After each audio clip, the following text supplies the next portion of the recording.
Todavía hay luz. Feliz sábado todavía. Todavía hay luz. Bueno, quiero comenzar este tema de Daniel 11. Está dividido de a 5 diapositivas. Vemos 5, si ustedes quedaron con ganas, vemos otras 5, y si no, si hay la oportunidad en otro momento, continuamos, porque el capítulo 11 de Daniel tiene una interesante complejidad, y ahora vamos a observar una introducción y, si es posible, avanzar un poquito más en los primeros versículos. Quiero leerles antes un texto muy interesante que se encuentra en Maranata, el Señor viene, que dice así: los juicios de Dios están ya en la tierra. Esto se escribió hace 170 años, menos de 180 años tiene esto, es un joven. Dice: las guerras y los rumores de guerra, la destrucción causada por el fuego y la inundación, dicen claramente que el tiempo de angustia, que irá en aumento hasta el fin, está muy cerca. No tenemos tiempo que perder. El mundo está sacudido por el espíritu de la guerra. Las profecías del capítulo 11 de Daniel casi han alcanzado ya su cumplimiento final. ¿Habían leído alguna vez? Bueno, creo que el libro de Maranata, el Señor viene, creo que algunas veces, por lo general lo empezamos a leer, no sé si lo hemos terminado todo, no tenemos la oportunidad, pero lo pueden encontrar en la página 179, en la versión digital. Capaz que la versión escrita está en alguna otra página, pero no debiera estar muy lejos de ahí. Sí. Claro, es que en realidad Maranata, el Señor viene, es una matinal, esa es la realidad. No sé si... ¿se fue Juan Pablo? Que podríamos poner por si alguien quiere hacer una pregunta. ¿Sí? ¿Seguro? Miren que hay para preguntar. Bueno, vamos a avanzar. Introducción. A ver, está apagado. Ahí está. Introducción. Yo les invitaría a que se quieran sentar porque hay bastante para leer. Si se pueden acercar o se ven bien ahí. ¿Se ven bien? ¿Sí? Hay lugar acá. Porque hay algunas cositas para observar, para que lo puedan ustedes observar con sus ojos, convertirse en testigos oculares. O sea, pueden decir: sí, yo lo vi, estaba escrito, y esa es la realidad del testigo, que fue y lo observó, ¿no? Bueno, primero, el nombre de Daniel en la Biblia significa Dios es mi juez. Y si ustedes observan en el libro de Daniel, hay varios capítulos donde las personas son o aparecen personas juzgadas, ya sea por una parte, por el gobierno, o sea por Dios. Por ejemplo, el rey Nabucodonosor fue juzgado por lo menos una vez, en el capítulo 4. Daniel fue juzgado en el capítulo 1, en el capítulo 2, fue juzgado en el capítulo 6 también, cuando se lo envió al foso de los leones. Así que dice: Dios es mi juez. Es un nombre propio de origen hebreo que se deriva de las palabras Dan, que significa juez, y él. La mayoría de los nombres en la Biblia que terminan en él hacen una referencia a Dios. ¿Qué significa Dios? Bien. Acá hay un juego de imágenes, a ver si ustedes pueden observar. ¿Qué significa esto? ¿O a qué lo hacen referencia? O si lo conocen, esta máquina estática funciona con energía solar. Un reloj solar. Muy bien. ¿Para qué sirve el reloj solar? ¿Para qué sirve? Para medir el tiempo, puntualmente. ¿No? Sí, el paso del tiempo, como todos los relojes. Hoy estamos acostumbrados a todo lo digital. Y hace unos años a los relojes de agujas, los análogos. ¿Y esto qué sería? Sí, no es una Biblia, pero en términos generales, ¿qué es? ¿En qué? Un libro, muy bien, un libro. Ese puntualmente es el libro más grande que existe, que se ha podido encontrar arqueológicamente. Si ustedes unen esto en términos de la Biblia, ¿qué representarían cada uno de ellos? Y cuando los juntamos, ¿en qué se convierten? A ver. Sí, podría ser una excepción, no es la que hemos puesto ahora, pero podría interpretarse muy bien como así si supusiéramos que esto es un libro, que es la Biblia. Profecía, muy bien. ¿Por qué profecía? ¿Por qué lo puse así análogo? Porque la profecía cuando se convierte en historia cuando le sumamos el paso del tiempo. ¿Sí? Y el libro de Daniel precisamente lo que nos muestra a través de sus páginas y dicho y escrito a nuestra actualidad con 2600 años de antigüedad, ¿sí? Era una profecía porque se dijo por anticipado, pero la forma de confirmar el libro o confirmar la profecía es mirando la historia basada en el paso del tiempo. ¿Sí? Esa es la realidad. Hoy se enseña o se tiene por referencia que una profecía son de términos personales. O se toma una profecía, usted va a hacer tal cosa, usted va a hacer tal otra, o Dios le va a dar tal cosa. Esas no son las profecías bíblicas. La profecía sí o sí tiene que estar avalada por la historia. Si alguien dice que va a suceder algo en el nombre de Dios, tiene que suceder. Y si no sucede, se convierte ¿en qué? En un falso profeta. Ustedes pueden leer Deuteronomio, los capítulos Deuteronomio, creo que capítulos 7 en adelante, señala varias veces que dice que el Señor va a enviar falsos profetas al pueblo para ver si caminan si el pueblo camina en los mandamientos de Dios, van a detectar si es un falso profeta o es un profeta verdadero. Esa es la clave. Muy bien. Estos son 4. Bueno, pregunto, ¿los conocen? ¿Los vieron alguna vez? ¿Cómo lo podrían definir? ¿O qué tipo? Si el que lo conoce lo vio, ¿qué son estas cosas? Está bien, sí, los dibujos los tenemos, pero cada uno de estos, ¿qué son? ¿Cuál? Símbolos, bien. Ustedes saben que el movimiento milerita hace 180 años, antes de 1844, utilizó estos carteles para predicar al mundo. ¿Se puede bajar el volumen? Para predicar al mundo, ¿sí? El fin de las 2300 tardes y mañanas, o lo que ellos erróneamente interpretaron que era la segunda venida de Cristo. Este es el diagrama de 1843, este es una versión restaurada. Este es el diagrama de 1850 y este es el diagrama de 1863. Con esto, los pioneros enseñaban profecía allí donde iban. Este es el más completo, no, este es el de 1844, y ahí marqué con rojo. Dice cuadro cronológico de las visiones de Daniel y Juan. Este cuadro es de 1843. Como ustedes observaron, tiene la estatua de Daniel, las 10 naciones o los 10 dedos de barro, Daniel 7, Daniel 8, acá está Daniel 9, y aquí tenemos Apocalipsis con los 3 ayes de la parte de los sellos. Y aquí arriba los cálculos que utilizaban para mostrar que las profecías de Daniel eran certeras con cada uno de los eventos en qué año de la historia sucedió. Pero este cartel solo tiene, esto solo llega o no muestra ni Daniel 9 completamente, ni Daniel 10, ni 11, ni 12. Porque todavía el Señor tenía o quería que el pueblo todavía descubriera algunas cosas con el fruto del estudio. Con esto para que en algún momento pueden repasarlo, estudiar, pero con esto creció el movimiento hace 180 años. Esta era la base. Cada uno de los pastores originalmente sabía explicar esto al detalle. Jaime White no era muy buen orador, pero antes de 1844 se encerró cerca de 2 o 3 meses a estudiar perfectamente esto y con eso se hizo un buen orador. Pudo salir a dar el mensaje antes de 1844. Bueno, vamos a avanzar. Pasamos a la introducción. Daniel capítulo 12. Vamos a tomar un punto de partida. Vamos a leerlo, por favor. Yo lo tengo acá en la pantalla, pero sería bueno que ustedes lo leyeran.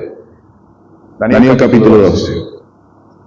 Qué feo que se escucha, ¿no? Se escucha feo, ¿no? ¿Se escucha bien? ¿Cambiamos el micrófono? Apague la batería, ¿no? Hola. Ah, aquí el volumen. Bien. ¿Quién lo tiene? ¿Podrías? Daniel 12, versículo 1. Hola, ahí está. Daniel 12, versículo 1. Por favor, fuerte. Espera. En ese tiempo se levantará Miguel, el gran príncipe que protege a tu pueblo, y será tiempo de angustia, cual nunca fue desde que hubo gente hasta entonces. Y en ese tiempo será librado tu pueblo todos los que se hallen escritos en mi libro. Muy bien. ¿De qué época de la historia está hablando? ¿De qué época de la historia está hablando este versículo 1 de Daniel capítulo 12? ¿Cuál? El fin del tiempo del fin, podríamos llegar a decir. Porque ¿cuándo se levanta Miguel, el gran príncipe, y cuándo todos los que estén hallados en el escrito en el libro de vida van a alcanzar la inmortalidad? Muy bien, por eso es el fin del tiempo del fin. Quiere decir que el capítulo 12 de Daniel está hablando de la segunda venida. Por lo tanto, ¿se acuerdan lo primero que leímos? Que casi estábamos alcanzando el cumplimiento de ¿qué capítulo? Creo que lo vamos a repasar. Casi se está cumpliendo en totalidad las profecías del capítulo 11 de Daniel. Es muy interesante porque el capítulo 11 de Daniel es quizás el capítulo que menos se estudia, porque tiene alguna complejidad, pero la palabra de Dios dice que el que escudriña va a llegar a buen puerto. Dice que tenemos en la Biblia hay perlas escondidas, pero ustedes saben que cualquier gema hay que ¿qué hacer? Picar hasta que la encontramos. Sí.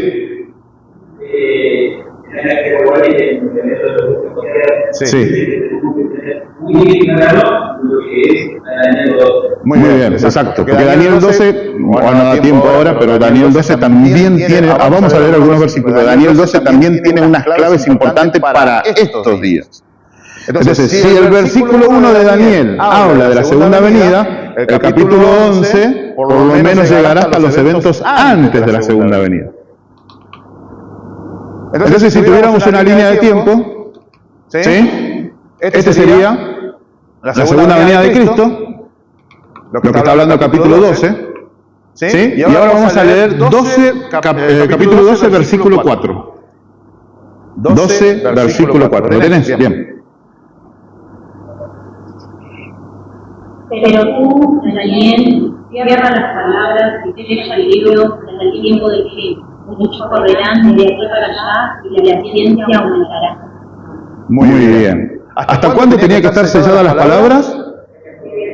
Muy bien. Ya habíamos mencionado que Daniel 12.1 era el fin del tiempo del fin. ¿Y cuándo comienza el tiempo del fin? Hay una fecha. ¿Alguien está de acuerdo? ¿1844? ¿Sí? No se sabe. ¿Alguna otra respuesta? No, eso está en el futuro todavía.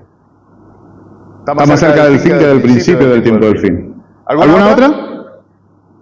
Muy bien, vamos a averiguar. ¿Ah? ¿Cuándo es el tiempo del fin? Dice que las palabras... ¿Cómo? Bueno, coincide con lo que dijo Roberto. Bien. Dice que el libro de Daniel iba a estar sellado hasta el tiempo del fin. ¿Sí? ¿Cuándo alguien se sentó a estudiar y descubrió lo que estaba sellado? Fue abierto a sus ojos.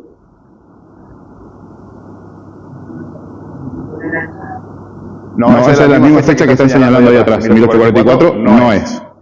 1844 fue una fecha clave de este descubrimiento. ¿Sí?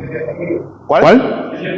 Muy bien, con Guillermo Miller. Guillermo Miller, ¿sí? En 1816 dedicó 2 años de estudio solo a estudiar la Biblia. Y allí descubrió lo que se conoce como la llave de la llave de la profecía. ¿La conocen? Ezequiel 4, 6 y números, números 14 y Ezequiel 4:6. Vamos a buscarlo, por favor. Números 14, creo que es 14, ese se me pierde. Ezequiel 4:6, ¿quién me ayuda con eso? Yo busco el otro. Ezequiel 4:6, números 14, Castillo de los Rebeldes. 4:6 dice: por eso mandé a llamar a todos los padres de la No, Ezequiel 4:6. Sí.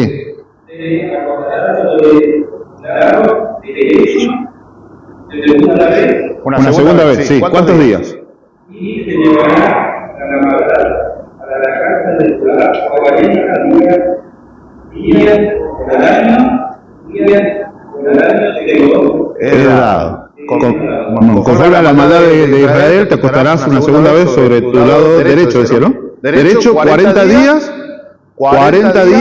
año por día por año te lo he dado, día por año te lo he dado. Y el otro está en números 14:34. ¿Quién lo quiere buscar, por favor?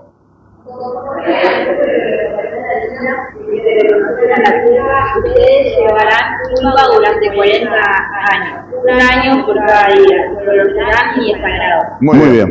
O sea que en profecía, un año equivale, o mejor dicho, un día en profecía equivale a un año en tiempo humano. Y eso lo descubrió Guillermo Miller en 1816, pero se demoró hasta 1833 en darlo a conocer. ¿Sí?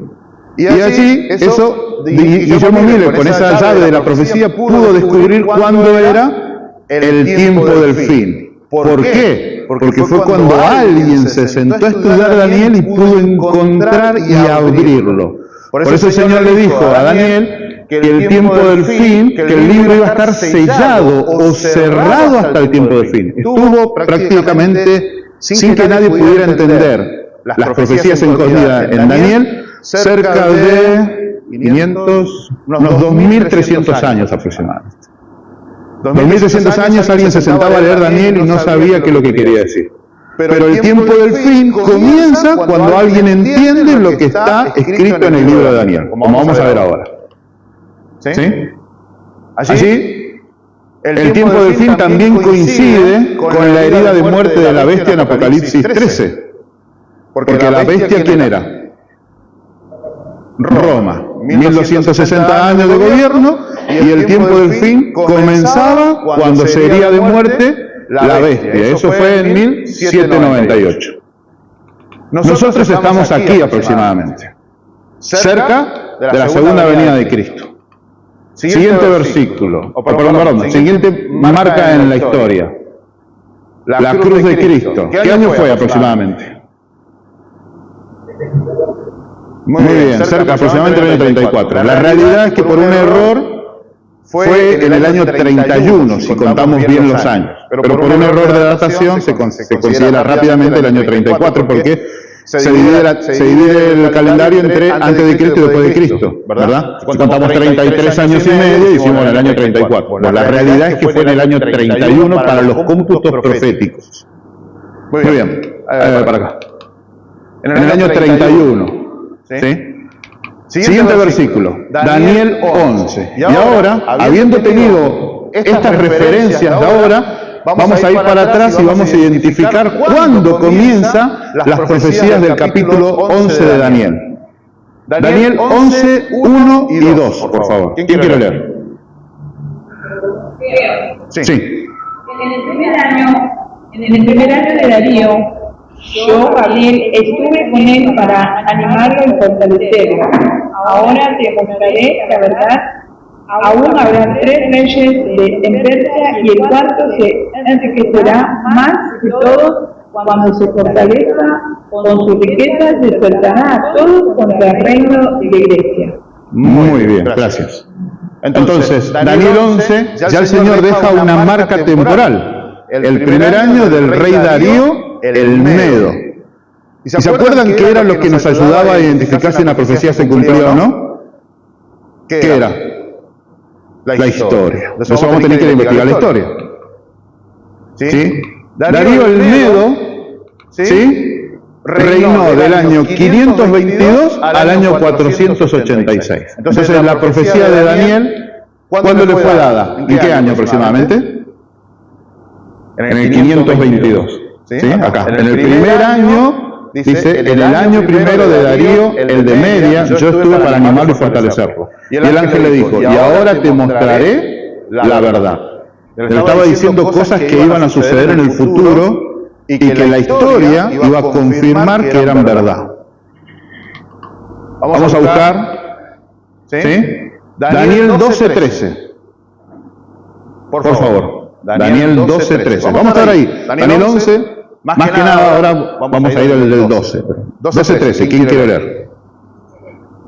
Pero tú sigues hasta el fin de tu vida, descansarás, y en los últimos días te levantarás para recibir tu herencia.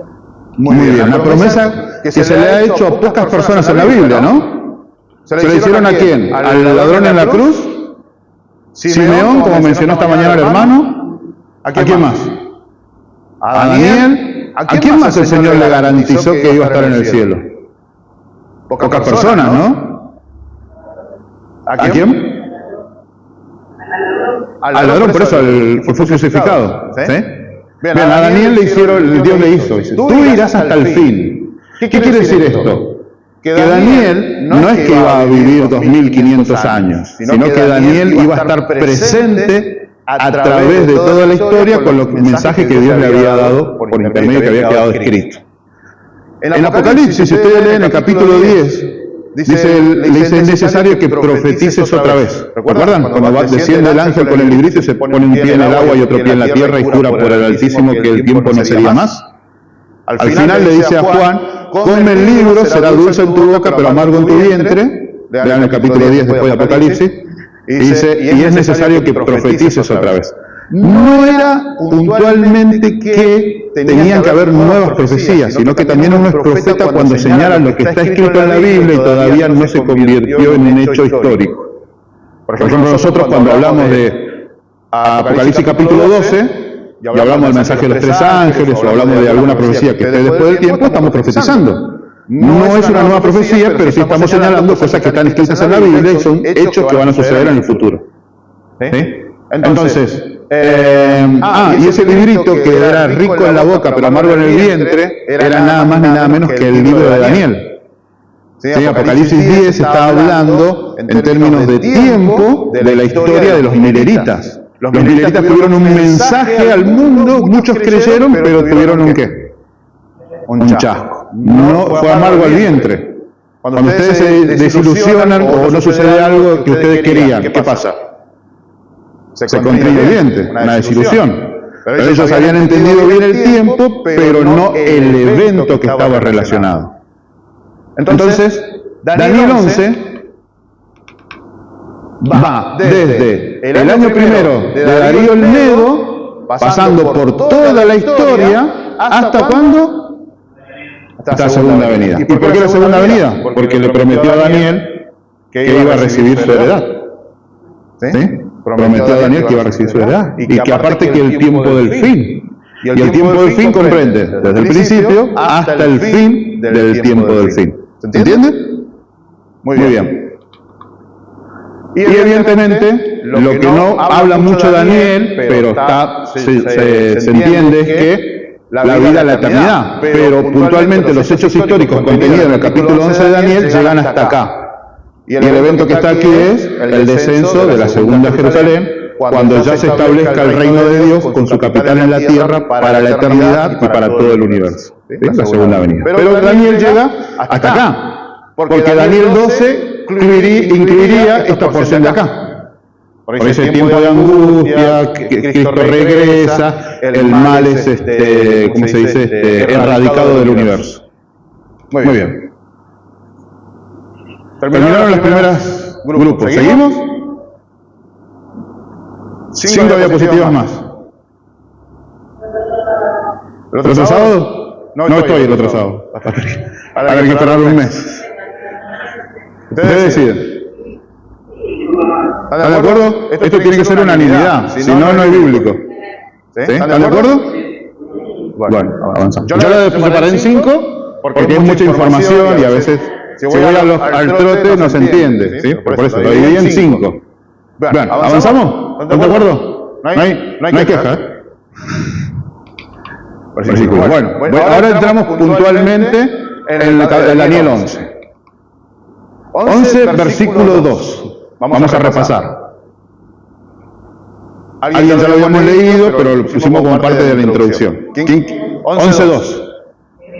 Sí. ¿Quién? ¿Marina? Bueno. Y ahora yo te mostraré la verdad, y he aquí que aún habrá 3 reyes en Persia, y el cuarto se hará de grandes riquezas, más que todos ellos, y al hacerte fuerte con sus riquezas, levantará a todos contra el reino de Grecia. Muy bien, gracias. El Señor está diciendo a Daniel que después del Darío el Medo iban a haber 4 reyes. Y ahí llegamos hasta una historia muy conocida. Observen, Darío el Medo dice que en el año 7 de agosto del año 480 a.C., con un ejército formado por 7.000 espartanos y atenienses, se reunieron al desfiladero de las Termópilas, Grecia, para detener el avance de 250.000 soldados persas en territorio griego. ¿Recuerdan la historia de los 300 espartanos? Está en el capítulo 11 de Daniel, versículo 2. El cuarto rey de los persas fue y juntó una ¿cómo se dice? Fortuna incalculable. Algunos lo asocian con la historia de la reina Esther, el padre del Darío de la reina Esther. ¿Sí? Porque Darío de la reina Esther, Artajerjes, fue quizás el que perdió o fue conquistado por Alejandro Magno. Por los años están ahí, no está claro. Pero la Biblia nos habla de un hecho histórico. El cuarto rey de Medo-Persia iba a querer conquistar Grecia y no lo iba a poder hacer. Avanzamos. Esta historia de las Termópilas. ¿Alguien que puede leer el 3 y el 4, por favor? 11, 3 y 4. Se levantará luego un rey valiente que dominará con gran poder y hará su voluntad. Pero cuando se haya levantado, su reino será quebrantado y repartido por los 4 vientos del cielo. Y no será para sus descendientes, ni según el dominio con el dominio, porque su reino será deshecho y será para otro. Muy bien. Después de Darío, estamos en la estatua de Daniel, de Daniel capítulo 2. Después del oro venía la plata. ¿El oro quién era? No, el oro era Babilonia. Nabucodonosor, muy bien. ¿La plata quién era? Los persas, todos los reyes persas. Y acá dice que después de Darío y después del imperio persa iba a venir otro rey. ¿Quién iba a reemplazar a la parte de plata en la estatua? ¿Qué reino o qué imperio? El imperio griego, los mulos de bronce. Daniel capítulo 11, versículos 3 y 4 está hablando nada más ni nada menos que de Alejandro Magno, cuyo nombre real era Alejandro III de Macedonia. Fue hijo del rey Filipo II y se convirtió en rey tras la muerte de su padre. Durante su reinado, Alejandro Magno conquistó la mayor parte del mundo conocido en la época, construyendo el imperio más grande de la antigüedad. Alejandro Magno murió muy joven. Su heredero, que tenía pocos días de nacido, fue asesinado porque no querían que continuara la Esparta. Y en su lugar, ¿cómo termina el versículo 4? Su dominio no para sí, dice, ¿no? ¿Cómo dice? Repitamos, por favor. Lo normal es que un rey muere y sea reemplazado por ¿quién? Por sus hijos. Alejandro Magno fue reemplazado por sus generales. ¿Recuerdan el leopardo de 4 cabezas y 4 alas? Lisam, Ptolomeo, Lisímaco, Casandro y Seleuco fueron los 4 generales después de varias guerras, los cuales se dividieron su reino. No fue para un heredero de él, sino para los que le acompañaron, dice. Será para no de sí, para no su familia, digamos. ¿sí? Entonces Daniel 11, versículos 3 y 4 nos está hablando de la historia de Alejandro Magno. 5, por favor. 11:5. Sí. Dice, el reino del sur se fortalecerá, pero uno de sus príncipes será más fuerte que él, llegará a ser más poderoso y su dominio será grande. Muy bien. ¿Sí? El rey del mediodía. ¿Sí? ¿Dice así? El rey del sur. En la Biblia se puede nombrar de varias partes el sur. ¿Sí? Puede ser el mediodía, el Negev, el sur propiamente dicho. ¿Sí? Eso significa sur.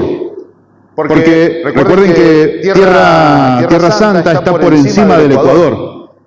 ¿Sí? Entonces el sur señala también tiene otro nombre, ahora se me escapa, que también el sol habla del sol también que está al sur. ¿Sí? Hay otro tema que ahora se me escapa de la memoria, otra palabra que señala también ahí, el sur.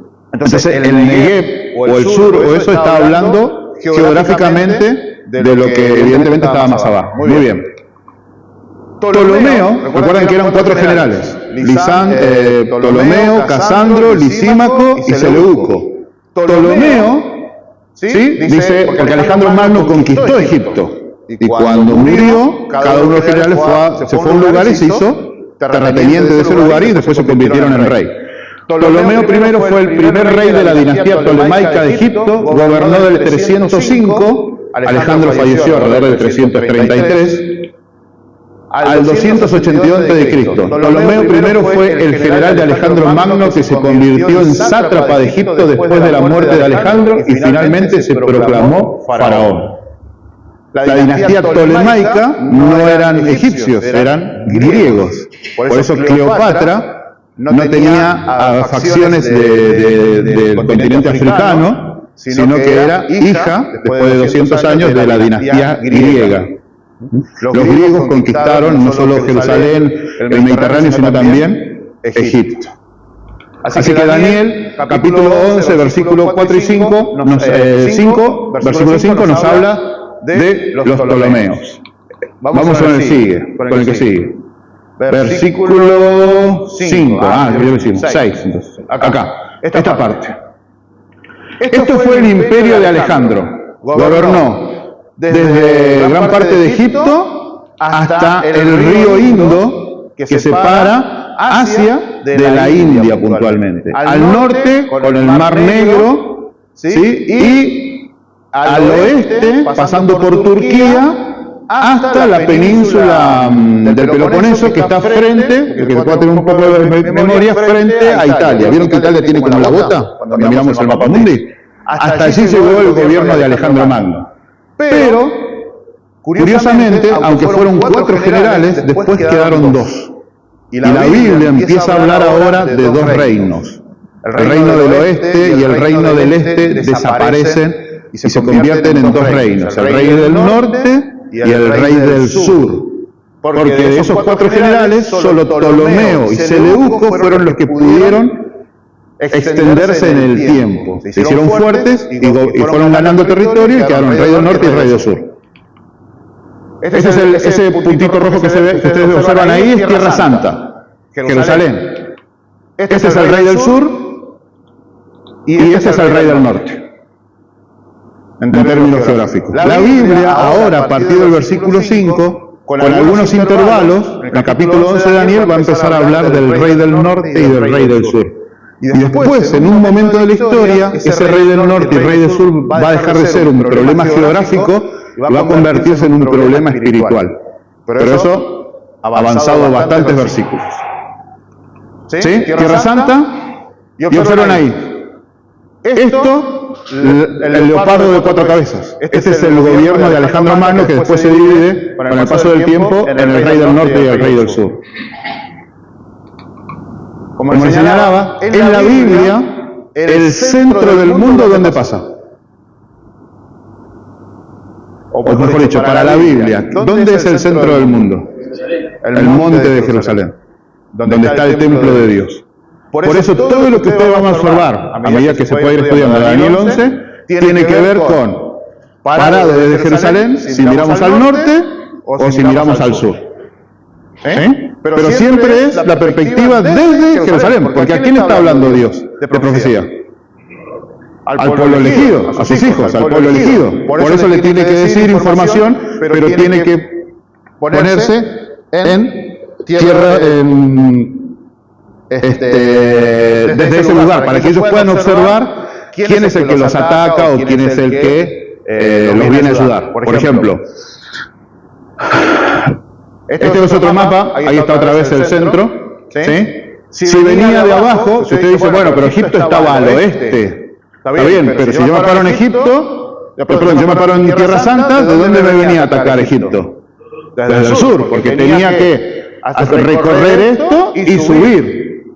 Y si me atacaba Babilonia, que estaba acá Babilonia, vamos a avanzar, ¿por dónde atacaba Babilonia? Por el norte. ¿Por qué? Porque nadie se atrevía a pasar con mucha gente por el desierto, por lo peligroso del desierto.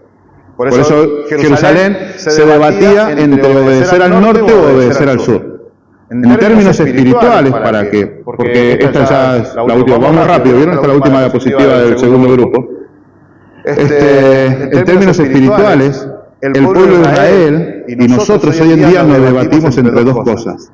Entre la confusión religiosa, que es Babilonia, creemos que son cosas de Dios y practicamos cosas sin fijarnos si es lo que Dios dice que tenemos que hacer, pero como a veces es común o a veces nos lo es trasladado desde alguien que está en una posición de autoridad, no cuestionamos y no evaluamos las prácticas, pero muchas veces podemos estar negociando con Babilonia. Porque si nosotros no contrarrestamos con la Biblia las prácticas, y hay confusión, ahora te doy lugar, mezclamos fe y tradición, fe y costumbres, y ahí agrego paréntesis, costumbres del mundo, estamos con un pie en Babilonia. No somos Babilonia, pero practicamos y hacemos las cosas de Babilonia, porque no revisamos si están en armonía con lo que el Señor ha señalado en su palabra. Pero también el pueblo de Dios muchas veces ha tenido un pie en Egipto. ¿Y cómo tenemos un pie en Egipto? Cuando no creemos lo que el Señor nos dice. No obedecemos lo que el Señor nos dice. ¿Quién es Dios para que yo haga eso? Yo no creo que eso sea como la Biblia dice. Yo no creo que sea como esos libros lo que dicen que señalan. Entonces el pueblo de Israel siempre se debatió entre pedir ayuda al mundo, a Egipto, el ateísmo o el desconocimiento de Dios, o la palabra transar me sale, o negociar y darle lugar a Babilonia, a los engaños del mundo, a las prácticas del mundo, que a veces contemporáneamente creemos que son buenas para nosotros, pero en realidad estamos dejando entrar a Babilonia. Entonces el pueblo de Israel tenía que tener esas dos situaciones. Cuando el templo de Jerusalén fue destruido, Babilonia se llevó todo lo del templo, menos ¿qué cosa? ¿Quién se llevó Babilonia del templo de Jerusalén? El arca. ¿Por qué Dios no permitió que Babilonia se llevara el arca? ¿Alguna vez empezaron a pensar? Le voy a dar una pequeña, cortito, sí. Babilonia cambió todo. Cambió la forma de adorar, la forma de estudiar, la forma de comer, la forma de nombrar, de llamarnos, la forma en que miramos el tiempo, todo fue contaminado por Babilonia. Si Babilonia se hubiera llevado el arca con los 10 mandamientos, ¿qué hubiera sucedido con los 10 mandamientos? Hubieran sido cambiados, hubieran sido mostrados, tergiversados de adentro del arca. Por eso Dios no permitió, y algunos libros históricos dicen que Jeremías, antes que Nabucodonosor destruyera el templo, escondieron en lo que se conoce como la cueva de Jeremías, lo pueden encontrar en el libro de Patriarcas y Profetas. Sí, Patriarcas y Profetas. No, porque se llega hasta no sé si Patriarcas y Profetas o Profetas y Reyes. Ahí dice que Jeremías, con un grupo de levitas, la noche anterior a la destrucción del templo, Profetas y Reyes, ¿no? Escondieron el arca en lo que se conoce el arca, la cueva de Jeremías, y está escondida hasta hoy, y dice el Señor que en algún momento va a ser revelada y mostrada. Pero ahí se va a mostrar que los 10 mandamientos no pudieron ser transgredidos ni modificados. ¿Sí? Sí. Diga. Jeremías estaba profetizando al pueblo que iba a venir Babilonia. Claro, Jeremías, en el primer capítulo de Jeremías Dios le dio una visión a Jeremías. Y él ve una olla, un caldero con una comida. Y entonces viene el viento y se vuelca. Y Dios le dice, ¿qué ve Jeremías? Veo un caldero, sí. ¿Hacia dónde cayó? Hacia el norte. Del norte vendrá la destrucción porque Israel me ha abandonado. Y le estoy parafraseando lo que dice el libro de Jeremías. Entonces, pero que Babilonia, el norte siempre quiso llevar al pueblo de Dios hacia la idolatría, hacia la confusión, hacia la tergiversación de las cosas que Dios quiere. Cuando nosotros investigamos si lo que hacemos corresponde con la palabra de Dios, les puedo asegurar que se van a llevar un montón de sorpresas de que hay cosas que a veces damos por hecho, que son como Dios la quiere, y estamos en lo que se conoce como las antípodas de lo que Dios quiere. Pensamos que porque todos lo hacen está bien. Bueno, a veces no está tan bien. Entonces, el pueblo de Israel siempre se vio en el medio de los vientos de las guerras. A veces era parte de uno, a veces era parte de otro, a veces pedía ayuda a uno, a veces guerreaba con uno, guerreaba con el otro. No era que el Señor quería. Pero como les insisto, para Dios el centro del mundo es Israel. Y a partir del versículo, que estábamos en el versículo 6, ¿no? Volviendo para atrás, perdón.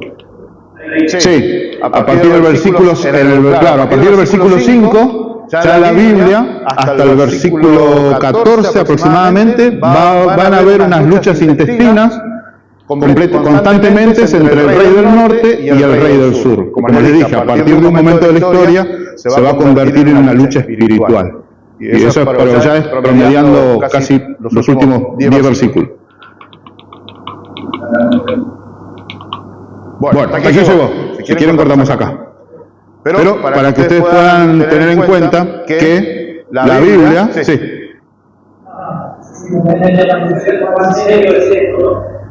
De tomar la palabra de Dios. Jesús dijo, el que nos junta, desgarramos.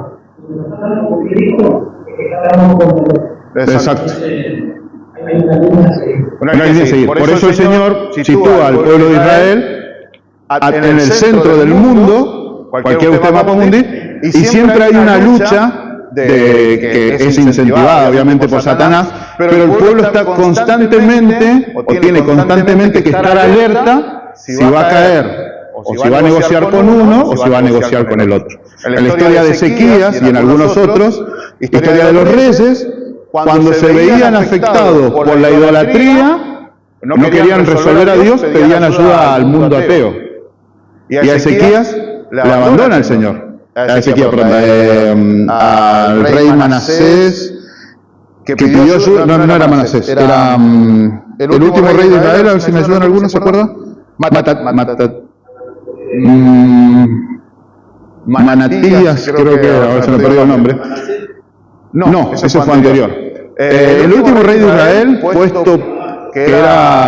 por Nabucodonosor, se negó a pagar tributo a Nabucodonosor y pidió ayuda a los ateos, pidió ayuda a Egipto.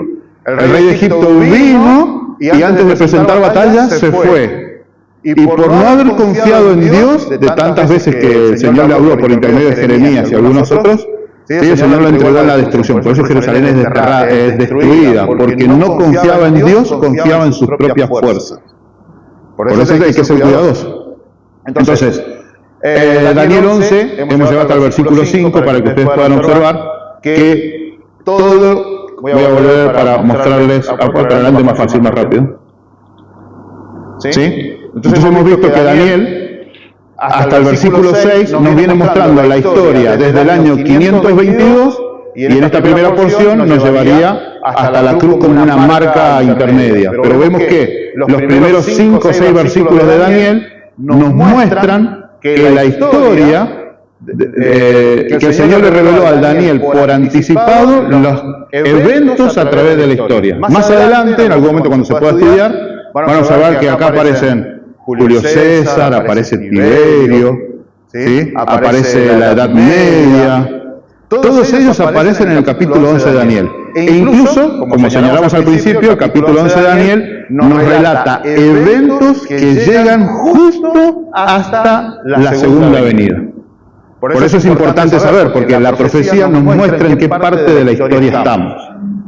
E incluso, dentro del tiempo del fin, hay un segundo tiempo del fin, lo que se conoce como un fractal, ¿sí? Donde la historia se vuelve a repetir en menos tiempo, pero básicamente con los mismos condimentos otra vez el rey del sur y el rey del norte tienen la guerra, ¿sí? Y esa es la última guerra y es una batalla espiritual.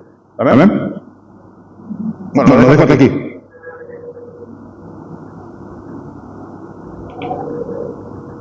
Bueno, le agradecemos a Gustavo por este tema que nos compartió.